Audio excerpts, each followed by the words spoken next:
Let's talk about the forbidden love story that changed a nation and marked history. If you were faced with the challenge of choosing between the love of your life and being a king, which will you go for? I know many people will go for the throne, but the chief character in our story today chose love over being a king.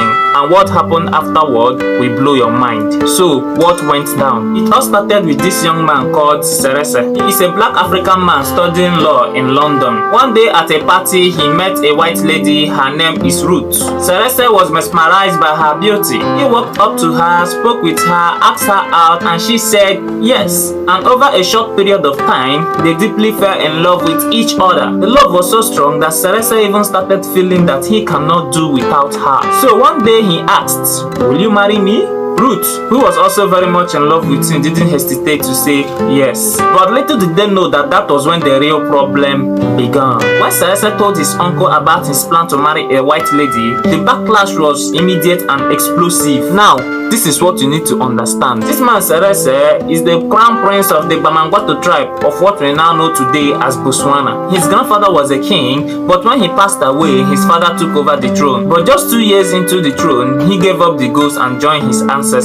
At this time, Seretse was just 4 years old, so his uncle Shekedi took over the throne until Seretse came of age. Mind you that this was all happening around 1947 and the country was still under the British colonial rule. So at that time, such relationship, a black man marrying a white woman, was totally unacceptable by tradition and by colonial rule. That's why Seretse's uncle strongly opposed the union. He believed that it will undermine tribal unity and bring shame to the people. So Seretse was given a brutal ultimatum to choose between Ruth and the throne. And guess what?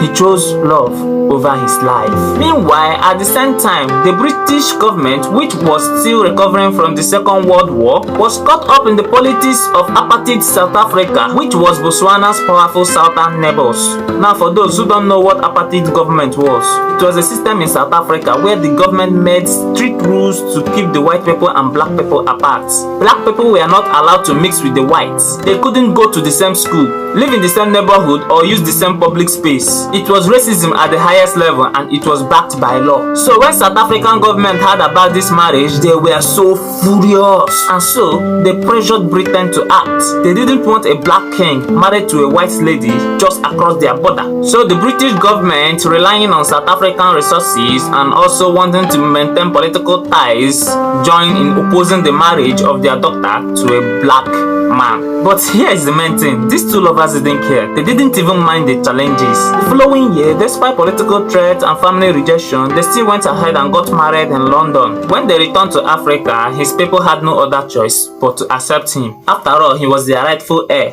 His uncle had to step down and Seretse assumed the throne. But Shekedi, Seretse's uncle, was furious. He exiled himself and continued criticizing his nephew, hoping that the British government will reinstall him as king. Soon the British authorities stepped in, and when they did, they exiled Seretse not once but twice. They accused him of being unfit to rule and launched multiple inquiries just to delay justice. And during this time, Ruth was heavily pregnant. She was isolated and many in her tribal leadership ostracized her, but she never gave up.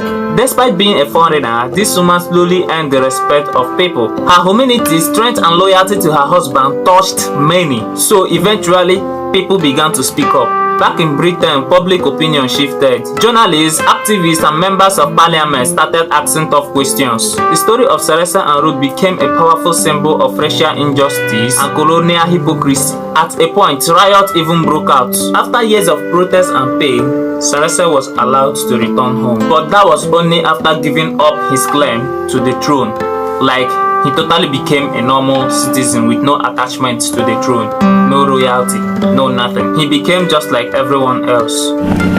In that, I have to explain my pronunciation to the people in the various districts. After that, shall have to try and find accommodation for my family.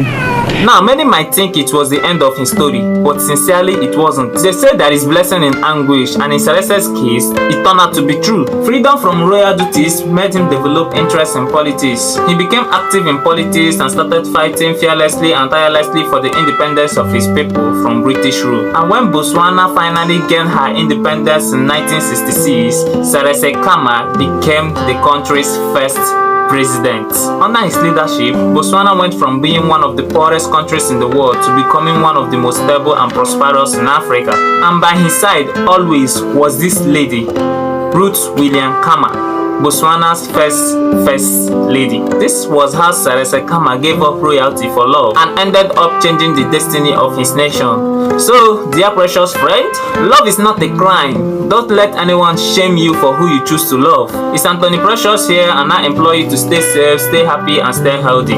Cheers.